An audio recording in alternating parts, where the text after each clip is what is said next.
જય ગૌ માતા। આજે તારીખ 9/4/2025 રોજ શ્રી રાધે ગૌસેવા ધૂન મંડળના સહયોગથી કરુણા સેવક ગૌસેવા ચેરિટેબલ ટ્રસ્ટ અને શ્રી રાધે ગૌસેવા ધૂન મંડળના ગૌસેવકોએ એક ગાડી લીલો ઘાસચારો સુરત પાંજરાપોળ આખાખોલ ગામની ગૌશાળાના ગૌવંશને અર્પણ કર્યો।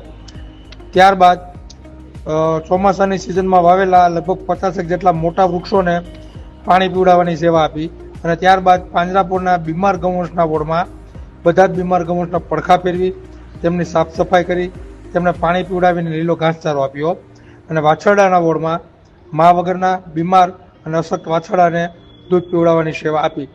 જય ગૌ માતા, જય ગોપાલ।